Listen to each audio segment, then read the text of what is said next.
சுவாமி நம்மாழ்வார் திருவாக்கு மலர்ந்தருளி அருளிச்செயெல்லாம் கொடுத்தார் இல்லையா, அவ்வளவு பாசுரங்களை நமக்காக கொடுத்தார். அதில் ரிக்வேதத்தினுடையதான சாரம், யஜுர்வேதத்தினுடையதான சாரம், சாமவேதத்தினுடைய சாரம், அதர்வண வேதத்தினுடைய சாரம், 4 விதமான திவ்ய பிரபந்தத்தை பண்ணினார் சுவாமி நம்மாழ்வார். அப்படி 4 விதமான திவ்ய பிரபந்தம் பண்ணும்பொழுது இயற்பால வருது திருவிருத்தம்னு போட்டிருக்கோம். இந்த திருவிருத்தம்ங்கிறது ரிக்வேதத்தினுடையதான தாற்பயம், அதனுடைய சாரத்தை கொடுத்துருக்காரு. அதே மாதிரி யஜுர்வேதம் திருவாசிரியம்னு பேர்.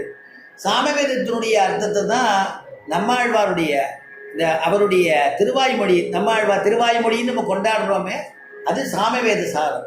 சாமவேதத்தை அவ்வளவு விசேஷமாக அதில் அந்த சாரார்த்தத்தை அதில் சொல்லியிருக்கா. அதில் இருந்தால் காலக்ஷேபத்தை திருவாய்மொழி காலக்ஷேபம்னு பிரதானமாக வச்சுருக்கா. அதை மட்டுமாவது பூர்த்தியாக பண்ணணும், அவ்வளோ விஷயம் அதில் பொருந்திருக்குங்கிறதுனால நம்முடைய சம்பிரதாயத்தில் அப்படி ஒரு விஷயத்தில் சாமவேதம். பெரிய திருவந்தாதின்னு ஒன்று பண்ணினார், அதுக்கு தான் அதர்வண வேதத்தினுடையதான சாரம். இப்படி 4 வேதம், ரிக்வேதம், யஜுர்வேதம், சாமவேதம், அதர்வண வேதம், 4 வேதத்தினுடைய சாரத்தை அவர் தமிழில் பண்ணி கொடுத்தார்.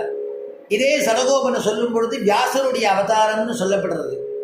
வியாசருடைய அவதாரம் ஏன் சொல்லப்படுறதுன்னா, வேதத்தை யார் கொடுத்தாரோ, வேதத்தை யார் கொடுத்தாலோ அவளால் தான் அதோடைய தாற்பயத்தை சொல்ல முடியும்.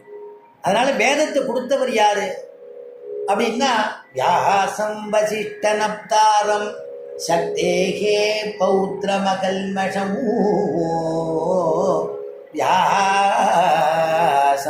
வியாசம் வசிஷ்ட நப்தாரம் சக்தேகே பௌத்ரமகல்மஷம் பராசராத்மஜம் வந்தே சுகதாத்தம் தபோநிதிம்.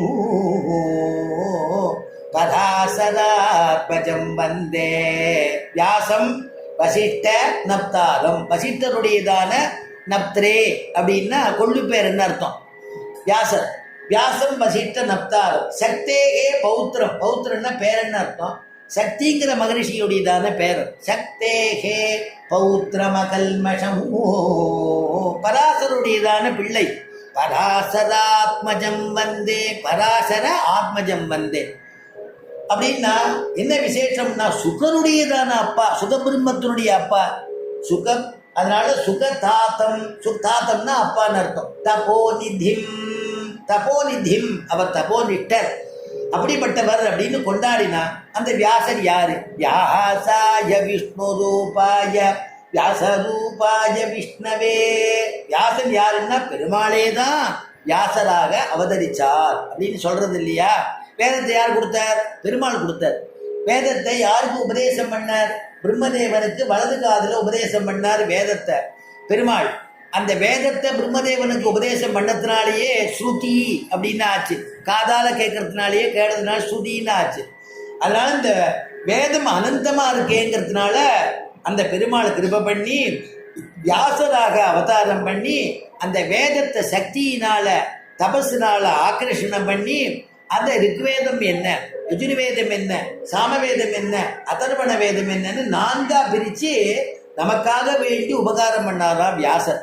அந்த வியாசரே தான் அந்த வேதத்தை தமிழாக்கம் பண்ணணுங்கிறதுக்காக சுவாமி நம்மாழ்வாராக அவதரிச்சா அப்படின்னு சொல்லப்படுறது, பெரியவாள்லாம் சொல்றா. அதனால அப்பேற்பட்டதான சுவாமி நம்மாழ்வார் இப்படி நமக்கு அருளிச்செயல்கள்லாம் கொடுத்தாரு. அந்த அருளிச்செயலை முதல்ல ஆச்சரியமா அருளிச்செயல்லாம் கொடுத்துட்டார் நம்மாழ்வார். கொடுத்த பிறகு காலக்கிரமத்தில் லுப்தமாயிடுது, அருளிச்செயல்லாம் மறைஞ்சு போயிடுது. மறைஞ்சு போன உடனே என்ன ஆச்சு, ஸ்ரீமன் நாதமுனிகள்ங்கிறதான ஒரு மகான் அவதரிச்சார். அவதரிச்சுட்டு இருக்கும் பொழுது இப்படியே திவ்ய தேசங்கள் சேவிச்சுட்டு வரும் பொழுது இங்கே நம்முடைய ஆறாமுதன் சன்னதிக்கு திருக்குடந்தைக்கு வந்தார். அந்த பெருமாளிடத்துல பார்த்தா 10 பாசுரங்கள் சேவிச்சார். அது 10 பாசுரங்கள் சேவிக்கும் பொழுது ஆச்சரியமான ஆறாமுதன் அபரியாப்தாமிருதன்னு பேரு, கோமலவல்லி தாயார். அந்த பெருமாளுடைய விஷயத்தை சேவிக்கும் பொழுது 1000த்துள் 20 அப்படின்னா 1000த்துள் 20 அப்படின்னா 1000 பாசுரம் இருக்கா சுவாமி, 10 பாசுரம் தானே நீங்க சேவிக்கிறேன், அப்ப மீதி பாசுரம் எங்கன்னா மீதி பாசுரம் தெரியாது, லுப்தமாயிடுத்துன்னு சொல்றா. ஆனா ஆழ்வார் திருநகரின்னு நம்முடைய ஆழ்வார் அவதரிச்ச இடத்துல ஏதோ சில பாசுரங்கள் அனுஷ்டானம் பண்றான்னு கேள்வ தேவரீர் வேணா அங்க எழுந்தருளி கேட்டுக்கும் அப்படின்னு அவ விஷயத்தை சொல்றா.